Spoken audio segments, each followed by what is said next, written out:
Jumpa kembali di MTT Journey Expression of Life. Pagi ini saya mau coba sharingkan teman-teman dengan temanya pengusaha yang memberitakan firman Tuhan dapat melakukan segala bentuk kebenaran demi memenangkan jiwa sesamanya. Dari dasar kitab 1 Korintus pasal 9 ayat 1 sampai 18 dan kitab 1 Korintus pasal 9 ayat 19 sampai 27. Ini cerita tentang Paulus, teman-teman. Tentang Paulus. Jadi Paulus itu adalah satu-satunya orang yang sebenarnya di dalam kitab suci, di dalam cerita tokoh-tokoh di dalam kitab suci, di dalam Alkitab itu. Paulus itu adalah satu-satunya orang yang mestinya dia itu mentor rohani, rohaniawan, tapi sekaligus juga pengusaha, teman-teman. Jadi kembali lagi sebenarnya posisi Paulus itu, apakah Paulus mau menganggap bahwa dirinya dia itu adalah mentor rohani atau rohaniawan, atau Paulus beranggapan bahwa dia itu adalah pengusaha gitu. Nah ini kan relatif sekali, teman-teman. Tapi kalau menurut pengertian saya, dibolak-balik pengen Paulus ngaku sebagai mentor rohaniawan tidak ada masalah. Toh dia juga melakukan usaha sendiri. Sebaliknya kalau Paulus mau beranggapan bahwa dia ini ingin melakukan sebagai pengusaha juga tidak masalah, teman-teman. Karena dia memberitakan kebenaran firman Tuhan sebagai mentor rohani dan rohaniawan, meskipun tidak bisa disematkan label bahwa Paulus itu adalah mentor rohani dan rohaniawan, tapi sematan label adalah pengusaha. Jadi cuma beda di teman, cuman jabatan saja, pandangan orang terhadap si Paulus sendiri gitu. Paulus apabila melepaskan label sebagai pengusaha, ya Paulus akan disebut di kalangan rohani, dia itu adalah mentor rohani, dia itu adalah rohaniawan. Semua orang akan tahu bahwa Paulus itu adalah mentor rohani dan rohaniawan. Tidak terlalu fokus bahwa sebenarnya Paulus juga pengusaha. Tapi sebaliknya, teman-teman, apabila Paulus menempatkan diri dengan label pengusaha gitu, ya mestinya Paulus juga tidak terlalu peduli akan label dia sebagai mentor rohani atau rohaniawan. Toh pengen mentor rohani atau rohaniawan atau pengusaha, bagi Paulus sama saja, teman-teman. Dia tidak pernah dalam ceritanya di 1 Korintus pasal 9 tersebut cerita bagaimana yang namanya Paulus itu memanfaatkan uang yang dia terima gitu dari menjadi mentor rohani atau rohaniawan. Kan wajar-wajar aja firman Tuhan juga katakan bahwa apabila kita hidup dari pelayanan untuk Tuhan, Tuhan juga akan cukupi kok. Jadi Paulus itu apabila ingin memanfaatkan penerimaan dari waktu dia sebagai label mentor rohani atau rohaniawan, Tuhan juga tidak menolak, teman-teman. Tapi Paulusnya menolak gitu. Paulus tidak mau. Jadi Paulus itu ingin melayani Tuhan ya sebagai mentor rohani dan rohaniawan, tapi secara pribadinya, teman-teman, Paulus itu adalah pengusaha gitu. Jadi dia dari income pengusaha dia jadikan income itu menjadi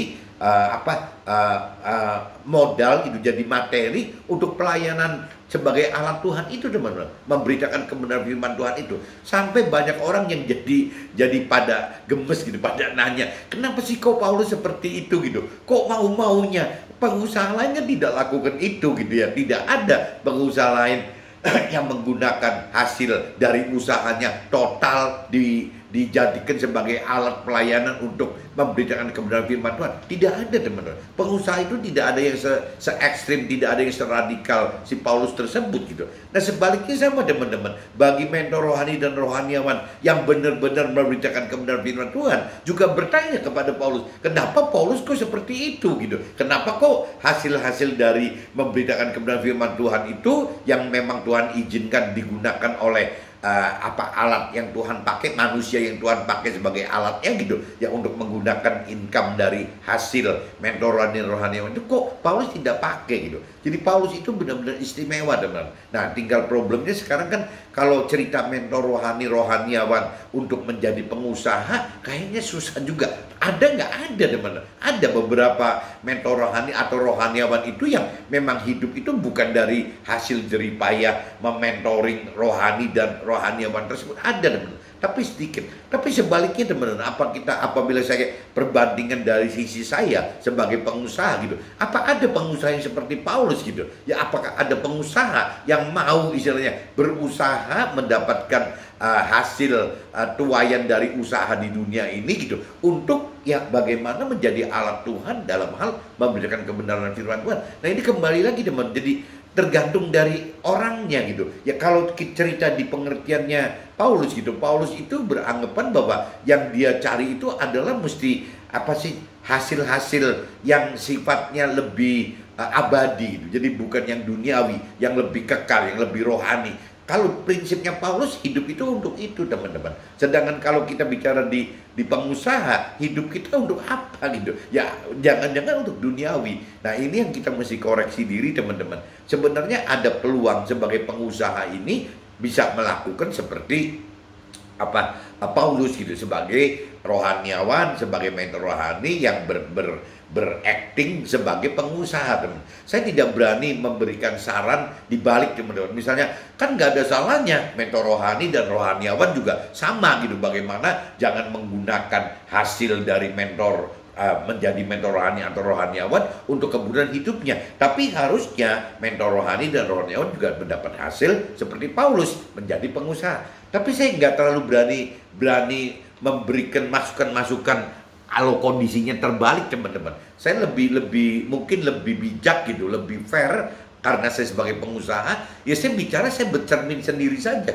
Ya kalau saya sebagai pengusaha, atau teman-teman saya sebagai pengusaha, atau mungkin yang terkait dengan pengusaha itu orang-orang karir, teman-teman saya, keluarga saya yang di aktif di karir, ya atau mungkin yang lebih di bawahnya di aneka buruh gitu ya. Bagaimana menjadi buruh, sama teman-teman. Jadi dari pengusaha, dari orang karir, dari buruh itu ya mirip-mirip teman-teman. Jadi orang-orang yang mencari penghasilan dari memang duniawi teman-teman. Nah, cuman kembali lagi ya, apakah kita mau belajar seperti Paulus gitu, bahwa kita hidup itu adalah ya untuk Tuhan sebenarnya teman-teman. Berbuat untuk Tuhan. Bagaimana kita mendapatkan satu kasih karunia dari Tuhan untuk mendapatkan posisi gitu, ya bukan di dunia ini tapi di akhirat nanti gitu. Nah, ini yang disebut Tuhan itu kalau di kitab 1 Korintus pasal 9 ini disebutnya mahkota abadi teman-teman. Jadi banyak manusia dunia, orang yang berkeyakinan, maksudnya orang berkeyakinan itu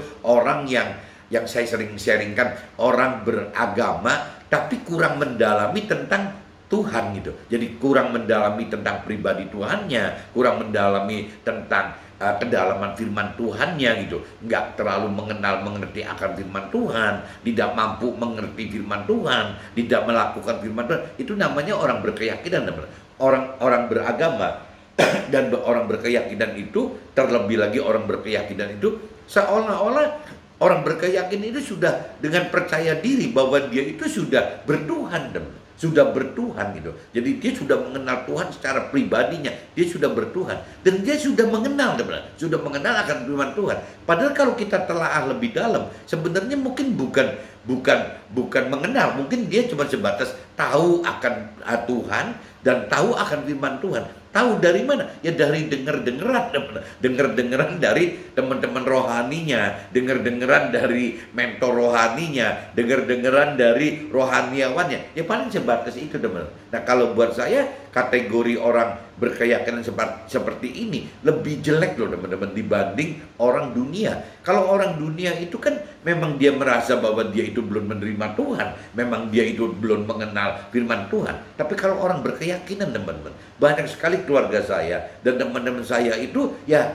masuk dalam kelompok orang berkeyakinan. Ya dalam arti kata beragamanya iya gitu, tapi masalahnya bertuhan tidak gitu. Nah, ini yang dikhawatirkan, orang berkeyakinan itu lebih bahaya daripada orang dunia, teman-teman. Kalau orang dunia ada satu titik, orang dunia itu bisa berbalik dan bertobat, teman-teman, untuk mencari Tuhan, untuk mengenal Tuhan, untuk merenungi pengertian akan firman Tuhan, untuk berani melakukan firman. Orang dunia itu ada peluang seperti itu, teman-teman. Tapi kalau cerita orang yang berkeyakinan, peluang untuk seperti orang dunia yang berbalik dan bertobat itu kecil, teman. Kenapa? Karena mereka merasa bahwa mereka sudah mengenal Tuhan Allah gitu. Mereka sudah mengenal firman Tuhan Allah. Mereka sudah anggap sudah mengerti dengan pikiran perasaan kehendaknya sendiri akan firman Tuhan Allah, yang dia sudah dianggap sudah melakukan firman Tuhan Allah. Jadi banyak sekali yang orang punya keyakinan itu,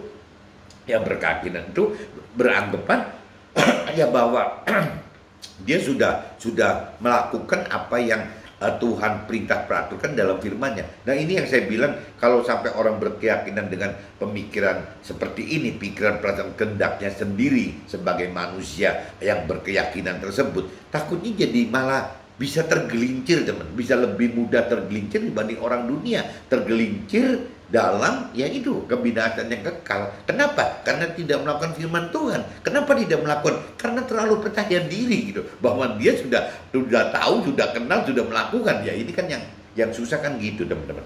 Jadi kadang-kadang saya pikir memang Paulus ini luar biasa, teman. Tapi kembali lagi ya, adanya di kerinduan kitanya gitu. Saya tidak memberikan saran kepada mentor rohani atau rohaniawan. Saya lebih memberikan saran dan masukan untuk teman-teman saya di pengusaha atau keluarga dan teman-teman saya di bidang usaha, keluarga dan teman-teman saya di urusan orang-orang karir gitu. Bahkan sampai keluarga dan teman-teman saya di urusan buruh, teman. Karena ini tiga kelompok ini mirip-mirip dengan Paulus, teman. Jadi mirip-mirip orang dunia sekuler, orang dunia sekuler atau marketplace gitu. Ya memang Tuhan tempatkan di posisi itu gitu. Nah, cuman mungkin bedanya, teman-teman, waktu orang-orang di marketplace seperti kita ini, orang-orang di dunia sekuler ini, mungkin cara memberitakan kebenaran firman Tuhan dalam bentuk kesaksian, teman. Tidak bisa dalam bentuk mengajarkan teori rohani atau teologi gitu. Jadi paling bisa ya bagaimana memberitakan,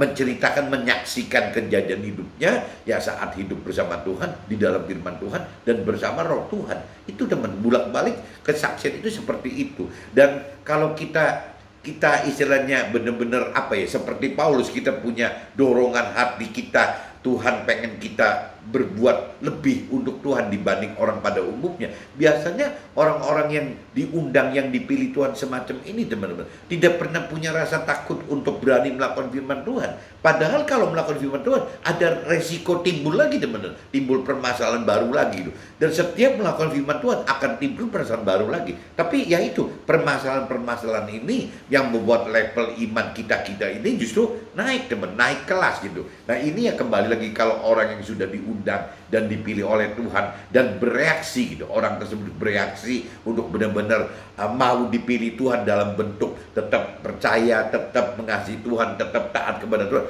ya mereka akan tetap melakukan firman Tuhan, teman-teman, meskipun dengan konsekuensi akan menghadapi banyak permasalahan dalam hidupnya. Ya memang firman Tuhan seperti itu. Firman Tuhan katakan jangan kalau dari sisi Nasrani, sering firman Tuhan katakan bahwa ya kita ini orang Nasrani itu adalah orang percaya Tuhan dan orang pengikut Nabi Isa, teman. Nabi Isa itu adalah sulung daripada kita orang Nasrani gitu. Nah, masalahnya kita bisa katakan sulung itu apabila kita juga menuruti apa teladan yang Nabi Isa berbuat dalam hidupnya. Nah, waktu Nabi Isa berbuat seperti ini, itu Nabi Isa itu nggak enak sekali, teman. Banyak sekali penderitaan yang harus dipikul oleh Nabi Isa ya untuk bagaimana menyelamatkan sesama itu gitu. Menyelamatkan Nabi Isanya juga menyelamatkan sesama itu gitu. Nah, ini kembali lagi kalau kita bicara dari sisi Nasrani, ya Nabi Isa itu adalah panutan itu. Jadi Tuhan Allah menugaskan Nabi Isa itu sebagai tiga fungsi yang saya sering sharingkan gitu. Satu, ya bagaimana Nabi Isa itu menebus dosa-dosa kita semua, teman-teman, semua manusia loh, bukan cuma orang Nasrani,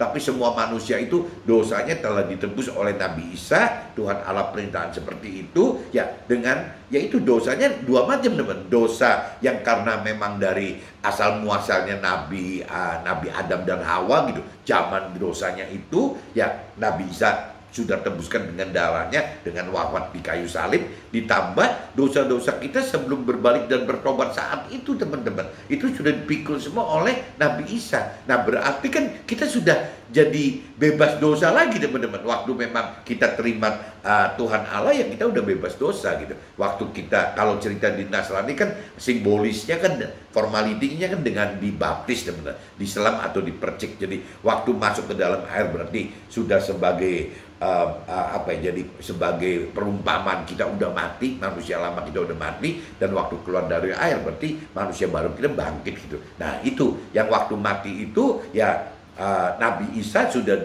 diperintah oleh Tuhan Allah untuk bisa menebus dosa kita. Ya waktu matinya itu, ya dosa dari Adam dan Hawa dan dosa waktu kita belum sempat berbalik dan bertobat, teman-teman, itu ditanggung. Nah waktu kita bangkit berarti kita bebas dosa, asalkan kita tidak melakukan dosa lagi teman-teman. Nah apa sih bebas arti dosa di sini? Kalau dari sisi teori rohani, dosa itu adalah berbuat sesuatu yang meleset daripada apa yang diperintahkan oleh firman Tuhan. Itu namanya dosa, teman. Dan kalau kita benar-benar tidak melakukan meleset, kita melakukan firman Tuhan, sebenarnya kita berarti tidak bisa mengalami dosa, teman. Nah apa konsekuensi kita tidak mengalami dosa? Kalau kita tidak mengalami dosa, ya seperti rencana rancangan awalnya Tuhan waktu zamannya Adam dan Hawa. Manusia itu diciptakan tanpa ada beban, teman. Beban misalnya kemiskinan, kurang uang gitu loh, sakit-sakitan karena penyakit gitu, ya tidak ada ketidakharmonisan dengan antara pasangan, tidak ada hal begitu teman. Semua itu pasti udah beres semua gitu, karena Tuhan memang merencanakan manusia itu untuk di posisi itu teman. Bagaimana mendapatkan satu damai sejahtera gitu yang memang tidak terbatas gitu, yaitu yang Tuhan inginkan gitu, ya dengan dari kasih karunia Tuhan, bukan dari usaha kita. Dasar awal yang Tuhan ciptakan Adam dan Hawa itu sebenarnya untuk itu, teman. Dasar awal Tuhan ingin kita juga seperti Adam dan Hawa, seperti awal. Cuman gara-gara Adam dan Hawa berbuat begitu, akhirnya ya kita turunannya jadi harus mikul seperti ini, teman. Tapi bukan berarti kita tidak bisa gitu. Jadi kita bisa akan seperti masuk dalam rancangan kehendak Tuhan seperti awal, ya damai sejahtera gitu, yang selamanya gitu. Nah itu dengan cara ya tadi, bagaimana kita belajar untuk membebaskan dosa kita dulu dengan ditebus oleh Nabi Isa tersebut. Nah setelah itu bagaimana kita tidak berbuat dosa, teman. Nah tidak berbuat dosa adalah bagaimana melakukan firman Tuhan. Nah untuk melakukan firman Tuhan yang saya sering sharingkan, ya kita harus mengerti firman Tuhan. Kalau kita tidak mengerti firman Tuhan, kita bagaimana mau melakukan firman Tuhan? Untuk mengerti firman Tuhan, kita harus mengenal firman Tuhan, teman. Untuk mengenal firman Tuhan, kita harus mencari firman Tuhan. Nah kalau kita balik berarti dari mulai mencari dulu, bagaimana kita mencari Tuhan dan firman Tuhan, ya kita sampai seberapa mau gitu. Kalau benar-benar kita maunya benar-benar maksimal, ya Tuhan akan bukakan bagaimana supaya kita bisa lebih mengenal Tuhan secara pribadi dan firman Tuhan. Waktu Tuhan bukakan, Tuhan akan bukan pengertian bahwa yang namanya untuk mampu mengerti firman Tuhan, mampu melakukan firman Tuhan, itu tidak ada cara lain, teman-teman. Harus bisa menghidupkan roh Tuhan. Untuk menghidupkan roh Tuhan, manusia harus tahu bahwa di dalam manusia itu terdiri dari tubuh, jiwa, roh. Karena manusia dunia pada umumnya tidak tahu. Orang berkeyakinan pun kadang-kadang tidak tahu, teman. Karena terbawa oleh gaya-gayanya pola pikir orang duniawi gitu. Nah, orang-orang yang benar-benar lebih dalam menggali pengenalan Tuhan akan dibukakan oleh Tuhan bahwa untuk mampu mengerti itu butuh roh Tuhan. Ya untuk roh Tuhan yang aktif itu butuh roh kita di dalam kita yang kita harus hidupkan juga, teman. Tidak bisa cuma Tuhan hidupkan jadi otomatis hidup gitu ya. Tuhan hidupkan dan kita juga harus hidupkan roh Tuhan di dalam kita. Nah, setelah kita hidupkan roh Tuhan kita, jadi akhirnya kita mampu mengerti, teman. Mengerti firman Tuhan dari pikiran perasaan kehendak kita. Nah, kalau kita sudah mampu mengerti pikiran perasaan kehendak Tuhan dari sisi kehendak Tuhan, yang namanya firman itu berubah menjadi bukan logos lagi, bukan cuma tertulis aja, bukan cuma teori atau hukum aja, tapi berubah jadi hidup, teman-teman. Nah, firman yang hidup itu yang tadi sering saya katakan tidak bisa diartikan cuma satu arti, 1000 arti, tidak bisa, teman. Jadi unlimited. Pengertian akan firman itu menjadi tidak terbatas sesuai dengan pikiran perasaan kehendak Tuhan yang mendadak waktu itu. Nah, yang pengenalan pengertian pikiran, perasaan, dan kehendak Tuhan yang mendadak itu disebutnya rema. Bagaimana Tuhan kasih dorongan bahwa maksud firman itu ini loh, maksudnya firman itu loh. Nah itu tuh yang disebutnya firman hidup itu seperti ini teman-teman. Nah firman hidup ini tidak bisa dibatasi jumlah berapa banyak teman, karena memang unlimited, tidak ada batas teman-teman. Nah ini saya coba sharingkan jadi cerita Paulus itu seperti ini. Bahkan kalau saya kadang-kadang lihat kayak tadi pagi aja saya waktu mau coba bikin vlog ini di kantor gitu. Sebelum jam kantor saya masuk masih bisa melihat mobil bekas inventarisnya si Budi Halim gitu. Ya masih ada, belum diinventariskan ke orang lain karena memang waktunya belum ada dan orangnya juga belum ada siapa pengganti Budi Halim gitu.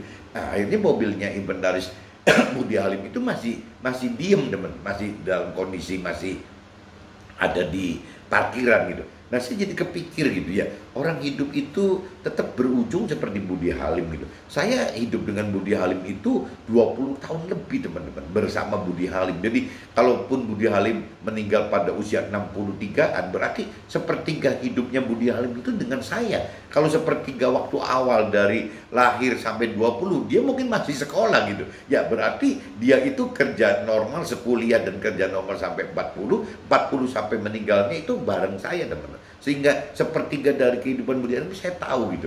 Nah kalau saya menyimak apa yang terjadi alami Budi Halim, ya tidak bisa dipungkiri teman-teman bahwa umur 63 pun kalau Tuhan menghendaki kita sudah waktunya balik gitu ke akhirat gitu, ya meninggal juga tuh teman-teman. Jadi tinggal kembali lagi waktu kita bicara 1, 2 tahun, 3 tahun yang lalu Budi Halim, mengenang Budi Halim, tetap Budi Halim seperti kita sehatnya kok, tidak pernah ada keluhan ini itu gitu. Cuman belakangan 1 tahun ini saja mulai ada keluhan ini itu. Tapi kalau bicara 2-3 tahun yang lalu tidak kok, Budi Halim dalam kondisi sehat normal biasa-biasa aja gitu tuh. Ya begitu gitu. Nah kita juga sama teman-teman. Waktunya kita kapan? Kiamat kecil kita datang. Kita nggak ngerti gitu. Cuman yang jelas pasti itu datang. Nah sekarang persamaannya, apabila kita sudah sadar bahwa kita itu satu saat akan masuk dalam kematian, bahwa titik akhirnya itu akan tiba juga, ya kita mesti ngelihat, mempertimbangkan apa yang dilakukan oleh si Paulus ini teman-teman. Ya Paulus kok sebagai, nah ini balik lagi persepsi kita, mau persepsikan Paulus sebagai mentor rohaniawan yang merangkap jadi pengusaha, atau mau dibalik ya, yang namanya Paulus itu sebagai pengusaha yang merangkap sebagai mentor rohani dan rohaniawan. Kalau buat saya pribadi, saya lebih senang dibalik teman-teman. Jadi satu dorongan buat saya sebagai pengusaha juga, ya kalau Paulus bisa melakukan hal seperti itu, kenapa kita tidak gitu sebagai pengusaha? Nah kenapa Paulus mau? Kan pertanyaannya gitu, kenapa Paulus mau gitu melakukan itu? Apa Paulus bodoh? Kalau Paulus bodoh, Paulus juga tidak bisa melakukan merangkap sebagai mentor rohaniawan atau sebagai pengusaha. Gak mungkin bisa teman-teman. Ya karena Paulus pinter sehingga Paulus bisa melakukan seperti itu. Nah pertanyaan sama, apakah kita seperti Paulus gitu? Kalau kita ngaku seperti Paulus, lah pertanyaan kenapa Paulus mau gitu? Kenapa Paulus kok mau yang melakukan hal seperti itu? Ya kalau saya persepsikan Paulus sebagai pengusaha loh. Berarti pengusaha pun bisa gitu, yang melakukan apa yang Tuhan perintahkan bagi kita. Bukan cuma tugasnya mentor rohani dan rohaniawan aja. Kalau urusan bagaimana membedakan kebenaran firman itu adalah tugasnya mentor rohani dan rohaniawan,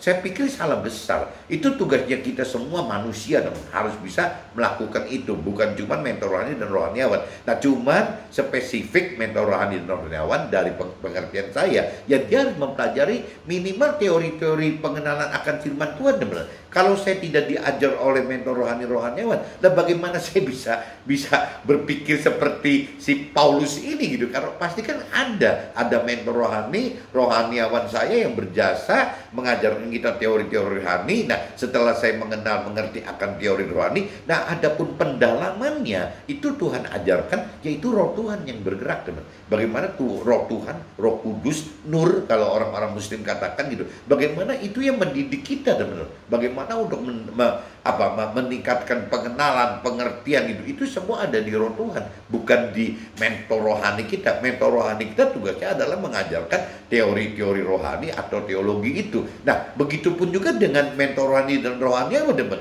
Jangan dianggap kalau dia mengajarkan teori rohani atau teologi itu berarti dia pasti masuk surga. Yang masuk surga itu adalah orang yang melakukan firman Tuhan, teman. Bukan orang yang mengenal firman Tuhan, bukan orang yang mengerti firman Tuhan, bukan orang yang mengajar firman Tuhan, tapi harus melakukan firman Tuhan.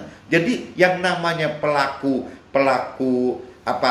sebagai mentor rohani dan rohaniawan pun ya harus bisa, selain mengajarkan teori firman Tuhan, teologi tersebut, ya dia juga harus melakukan firman Tuhan. Begitupun dengan Paulus, teman-teman. Paulus juga katakan di firmannya gitu, di ayatnya dia katakan bahwa dia itu juga melakukan itu, teman-teman, di kitab 1 Korintus pasal 9 ayat 25 sampai 27, khususnya di ayat 27 di terakhirnya. Ya Paulus juga mengingatkan bahwa kita tidak bisa loh cuma memberitakan kebenaran firman Tuhan, tapi kitanya tidak melakukan firman Tuhan. Jangan sampai kita memberitakan kebenaran firman Tuhan bagi kita nih pengusaha gitu, ya orang yang bersaksi, jangan sampai mentor rohani cuma mengajarkan firman Tuhan secara teori atau teologi maupun rohaniawan, tapi ujung-ujungnya ya si mentor rohaniawan ditolak karena tidak melakukan firman.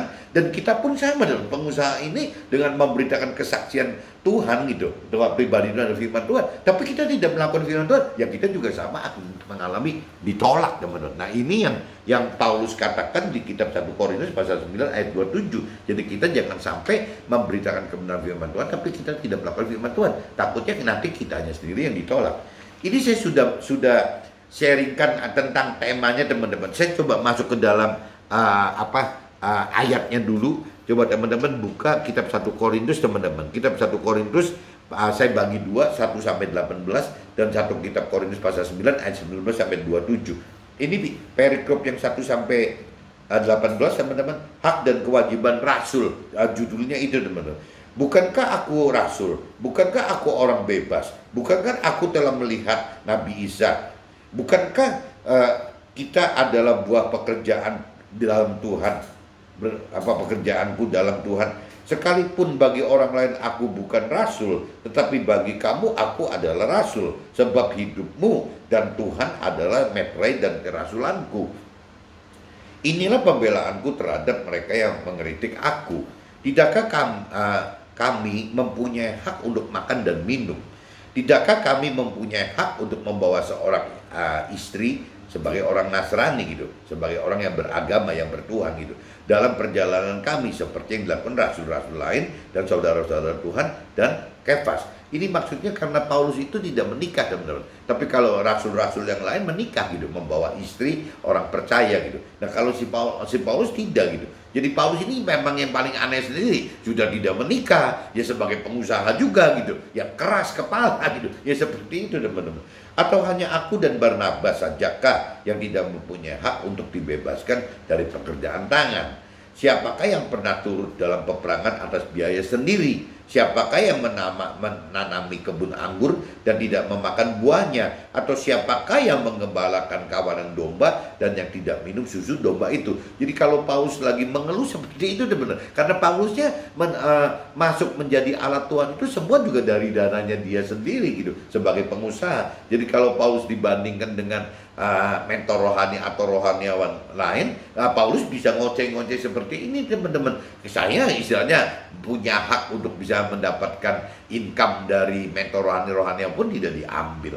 Bahkan income saya sebagai pengusaha pun saya pakai untuk pelayanan Tuhan itu. Yaitu Paulus ya istimewanya itu, teman-teman. Makanya saya sering katakan, apakah kita sebagai pengusaha tidak ada satu yang seperti Paulus, atau 10 atau 100 atau 1000? Masa sih diam semua gitu, cuma si Paulus sendirian. Nah ini yang saya kadang-kadang jadi penasaran ini, teman-teman. Apa yang kukatakan ini bukanlah hanya pikiran manusia saja. Bukankah hukum Taurat juga berkata-kata demikian? Sebab dalam hukum Musa ada tertulis, janganlah engkau memberangus mulut lembu yang sedang mengirik. lembukah yang Allah perhatikan. Jadi maksudnya Paulus itu jangankan manusia teman-teman, yang namanya lembu di padang rumput aja mulutnya itu jangan diberangus gitu sehingga tidak bisa makan. Apalagi si Paulus yang memang hidup untuk melakukan pelayanan memberitakan kebenaran firman Tuhan. Ya jangan sampai dibatasin, jangan sampai dikunci, nggak boleh ini, nggak boleh itu gitu. Maksudnya Paulus gitu.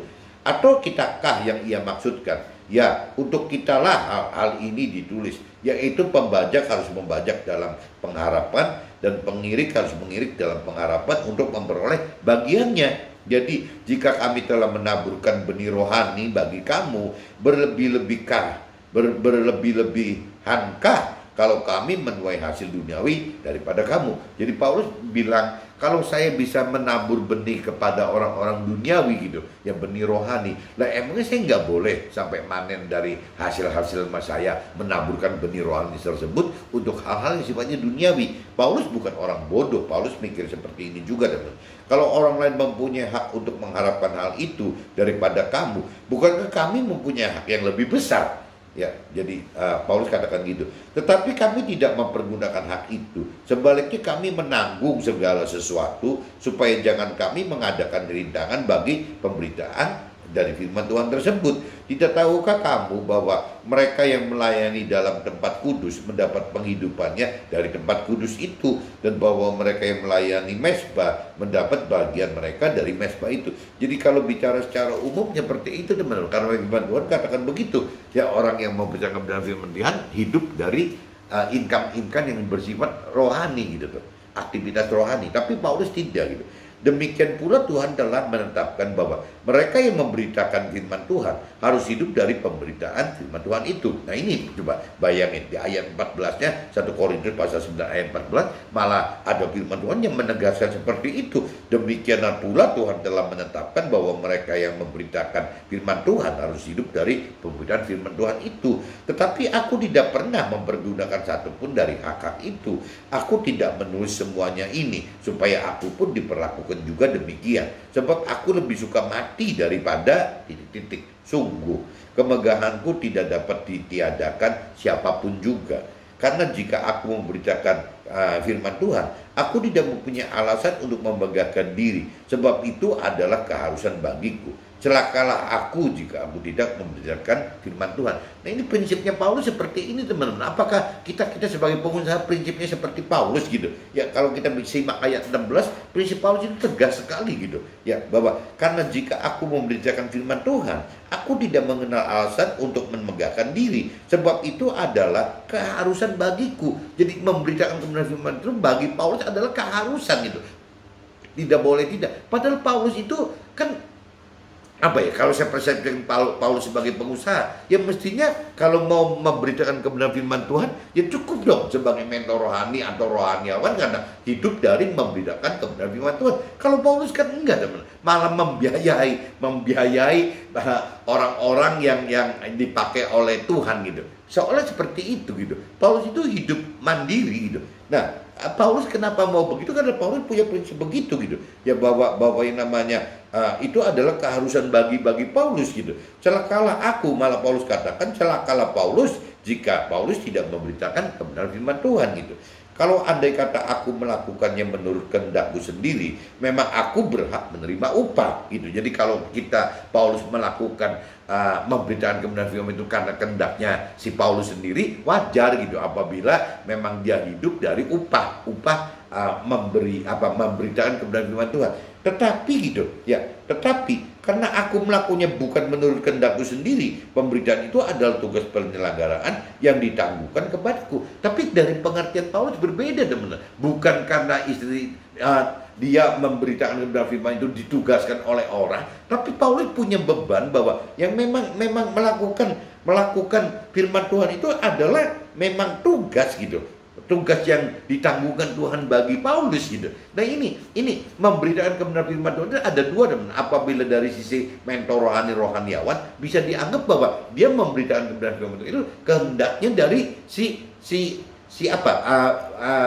perintah peraturan dari si manusianya gitu. Bagaimana dia ditempatkan sebagai mentor rohani. Tapi kalau Paulus kan enggak teman. Paulus itu sebagai pengusaha juga gitu. Nah tapi kenapa Paulus mau gitu? Karena Paulus anggap bahwa dia melakukan memberitakan kebenaran firman itu bukan disuruh orang gitu, bukan disuruh oleh manusia. Ya dia memberikan kebenaran Tuhan itu karena memang ya dorongan dari hati dia bahwa ya memang Tuhan ya memang pantas-pantas aja gitu. Kita harus memang memberitakan kebenaran firman. Itu adalah tugas dan tanggung jawabnya Paulus. Nah Paulus tuh hebatnya gitu teman-teman. Nah pertanyaannya apakah kita bisa seperti Paulus gitu? Kita ini pengusahanya sama teman-teman, tapi kok kita bisa jauh banget dari apa yang Paulus pikirkan perasaan itu gitu. Nah ini kembali lagi ya dengan saya pagi ini sharing kan mudah-mudahan bisa tertangkap teman-teman. Nah ini saya udah baca teman-teman di kitab 1 Korintus pasal 9 ayat 1 sampai 10 sampai 17 teman-teman ya. Sampai 17 1 sampai 18. Kalau demikian apakah upahku? Upahku ialah ini bahwa aku boleh memberitakan firman Tuhan tanpa upah dan bahwa aku tidak mempergunakan hakku sebagai pemberita firman Tuhan. Nah teman-teman juga kalau simak ayat 18 ini lebih aneh lagi gitu. Kalau demikian apakah upahku? Jadi Paulus nanya, orang-orang nanya. Jadi upahnya Paulus apa gitu. Nah terus Paulus jawab, ya upahku ialah ini. Ya si Paulus menjawab bahwa aku boleh memberitakan firman Tuhan tanpa upah. Tapi apa nggak konyol teman-teman? Paulus jawabnya begitu. Jadi saya tidak perlu diupah lagi karena saya juga nggak bayar kok waktu saya berikan firman Tuhan. Kalau saya bayar memberikan firman Tuhan, nah itu kan kacau gitu. Nah ini kan Tuhan nggak maksa saya harus bayar gitu. Jawaban Paulus itu se-ekstrim itu teman-teman gitu. Jadi bahwa aku boleh memberikan firman Tuhan tanpa upah dan bahwa aku tidak mempergunakan hakku sebagai, dia tidak ngotot bahwa dia itu nih kalau saya memberitakan kebenaran firman berarti saya minta haknya. Haknya berarti kan kebutuhan hal duniawi teman. Paulus tidak minta itu teman-teman, tidak pernah minta itu gitu. Jadi memang ini kembali lagi Paulus itu istimewa sekali teman. Ada hubungan khusus antara pribadi Paulus dengan roh Tuhannya, ini istimewa sekali. Nah ini yang mesti dicontek oleh kita nih teman-teman sebagai pengusaha atau orang karir atau buruh gitu. Sungguh pun aku bebas. Ini saya coba lanjutkan lagi teman-teman di kitab 1 Korintus pasal 9, tapi sudah masuk ke dalam ayat 9 sampai 9 ayat 19 sampai 27 teman-teman. Sesungguh pun aku bebas terhadap semua orang. Aku menjadikan diriku hamba dari semua orang supaya aku boleh memenangkan sebanyak mungkin orang. Gitu. Demikianlah bagi orang Yahudi, aku menjadi orang Yahudi supaya aku memenangkan orang-orang Yahudi. Bagi orang-orang yang hidup di bawah hukum Taurat, aku menjadi seperti orang-orang hidup di bawah hukum Taurat. Sekalipun aku sendiri untuk hidup di bawah hukum Taurat, supaya aku dapat memenangkan mereka yang hidup di bawah hukum Taurat. Bagi orang-orang yang tidak hidup di bawah hukum Taurat, aku menjadi seperti orang yang tidak hidup di bawah hukum Taurat. Ya, sekalipun aku tidak hidup di luar hukum Allah, karena aku hidup di bawah hukum si Nabi Isa-nya, firman Tuhannya, supaya aku dapat memenangkan mereka yang tidak hidup di bawah hukum Taurat.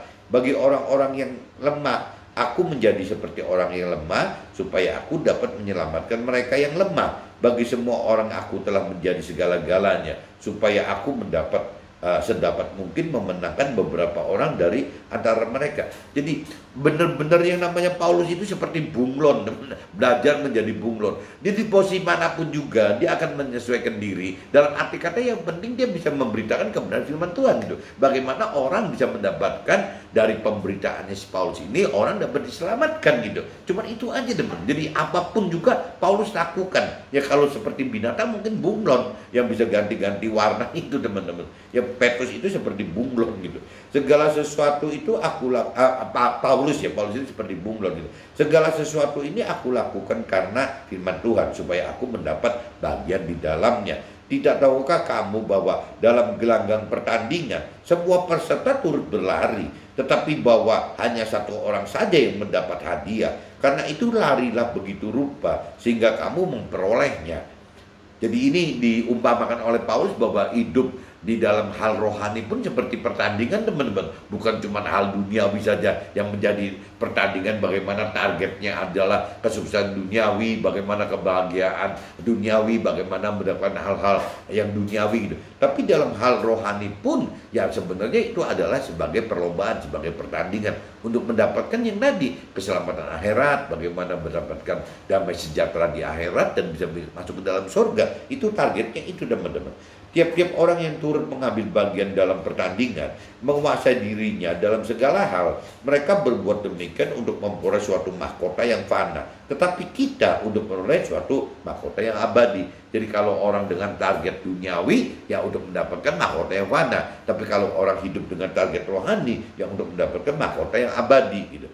Sebab itu aku tidak berlari tanpa tujuan. Dan aku bukan petinju yang sembarangan saja memukul gitu. Tetapi aku melatih tubuhku dan menguasai seluruhnya supaya sesudah memberitakan kebenaran firman Tuhan kepada orang lain, jangan aku sendiri tolak. Nah, ini yang tadi saya katakan, jangan sampai kita cuma bisa memberitakan kebenaran firman Tuhan atau mengajarkan firman Tuhan, tapi kita sendiri ditolak oleh Tuhan karena tidak melakukan firman Tuhan. Nah, ini kembali lagi mesti diingatkan bahwa untuk bisa masuk ke dalam surga tidak ditolak oleh Tuhan itu satu, harus mengenal, ya harus mengenal firman Tuhan, ya bukan cuma mengenal firman Tuhan tapi juga melakukan firman Tuhan, bukan cuma mengerti firman Tuhan tapi juga melakukan, bukan mengajarkan firman Tuhan tapi juga melakukan, bukan memberikan kebenaran firman Tuhan tapi juga melakukan, supaya kita tidak tertinggal teman-teman, tidak tertinggal kita sendiri ditolak gitu.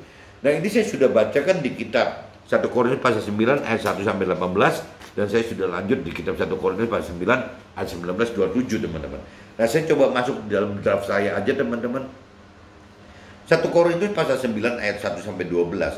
Hak dan kewajiban seorang mentor rohani atau rohaniawan adalah menuai hasil duniawi dari taburan benih-benih rohani kepada jemaatnya tersebut teman-teman. Tetapi Paulus tidak lakukan tuaian duniawi tersebut. Bahkan Paulus menabur dari hasil keringat perjuangan seorang pengusaha. Jadi Paulus itu bukan menuai dari apa yang dia ajarkan dalam hal rohani gitu, yang menuai hal-hal duniawi dalam hal mengajarkan hal rohani, tapi malah enggak teman-teman. Jadi dia itu sebagai pengusaha malah naburkan lagi gitu dari hasil usahanya Paulus sebagai pengusaha, ditaburkan lagi untuk jemaat-jemaat itu teman-teman.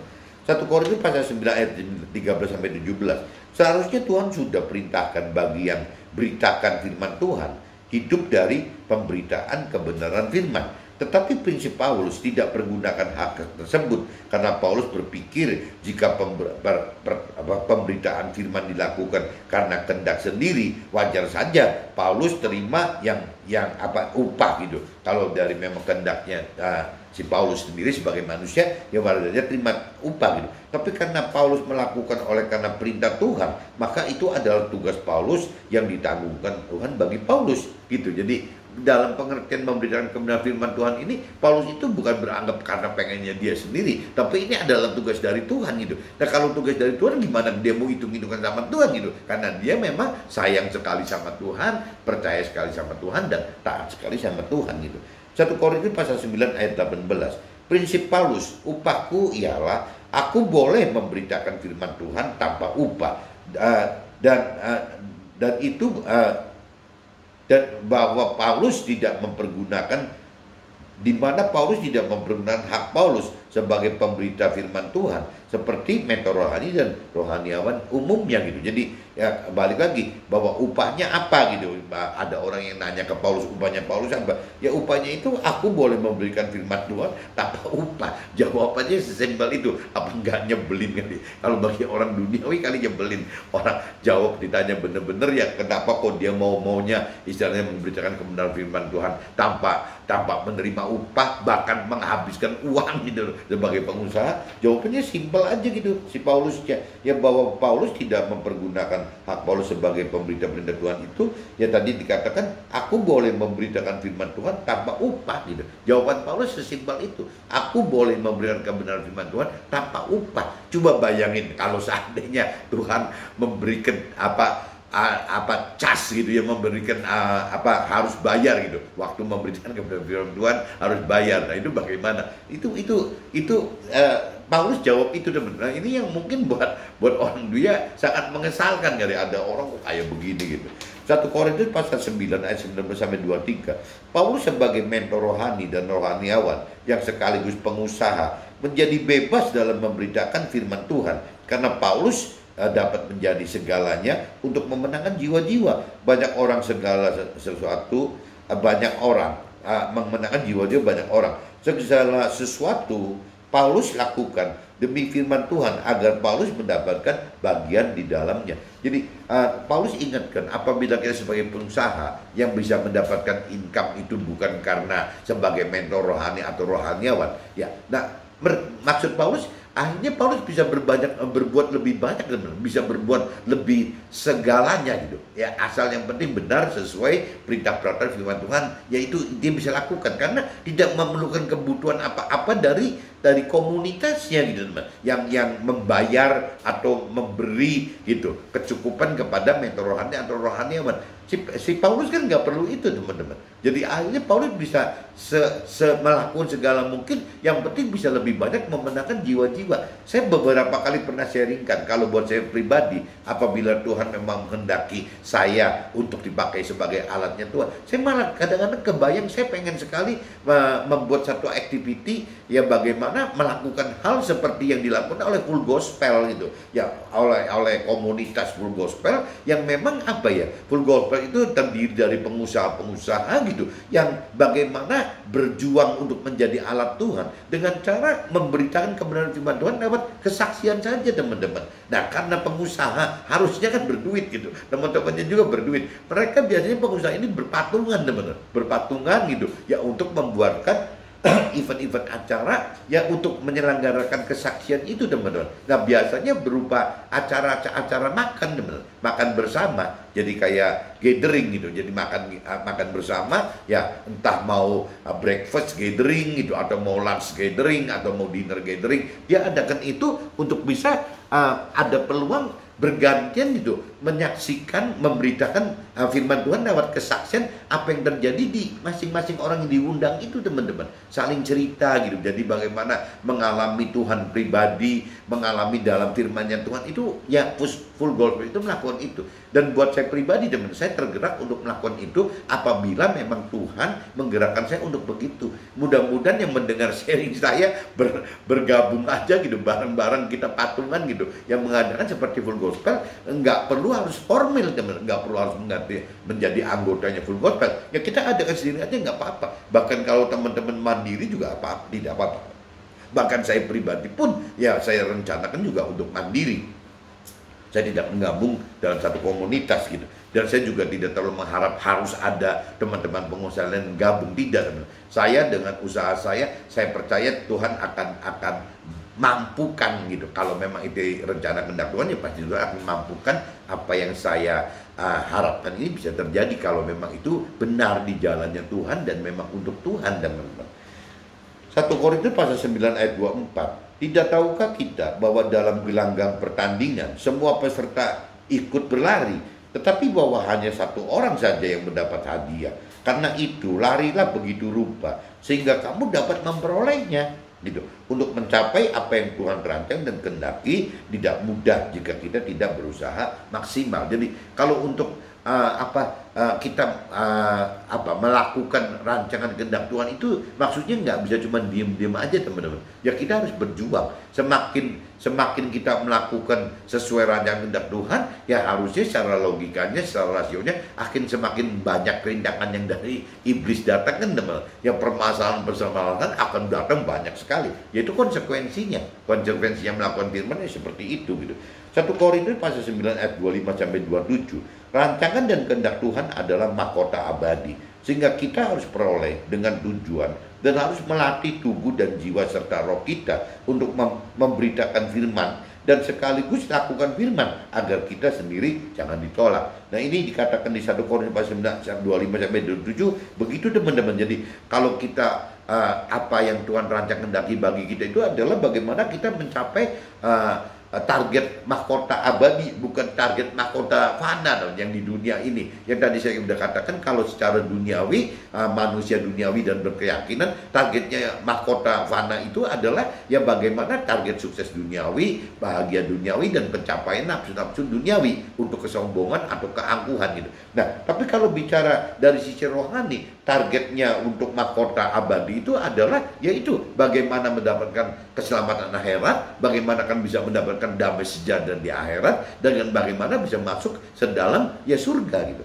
Nah, ini diinginkan di sini, jangan sampai kita bisa masuk mendapatkan ini semua apabila kita melakukan firman, teman-teman. Jangan sampai karena kita sebagai pengusaha sudah memberitakan kebenaran firman Tuhan lewat kesaksian, dianggapnya tidak perlu melakukan firman Tuhan. Itu salah, pribadi kita harus melakukan firman Tuhan. Begitupun juga untuk mentor rohani dan rohaniawan. Jangan sampai dianggap sudah mengajarkan teori rohani, teologi tersebut, mentor rohani rohaniawan tidak melakukan firman. Ya itu juga salah lagi, teman-teman. Itu yang disebut di sini. Ya jangan sampai kita berujung ditolak gitu oleh Tuhan. Ya yang ditolak itu adalah orang yang tidak melakukan firman Tuhan, teman-teman. Bukan orang yang tidak mengenal firman Tuhan, tidak mengerti firman Tuhan, tidak mengajarkan firman Tuhan, tidak memberikan kesaksian firman Tuhan. Ya itu semua boleh-boleh aja gitu. Tapi ya akan ditolak apabila pribadinya tidak melakukan firman Tuhan. Nah, kenapa mentor rohaniawan dan kita harus yang memberitakan firman Tuhan harus melakukan firman Tuhan? Ya karena Tuhan mengharapkan agar kita ini ya yang mentor rohaniawan dan memberitakan kebenaran firman Tuhan itu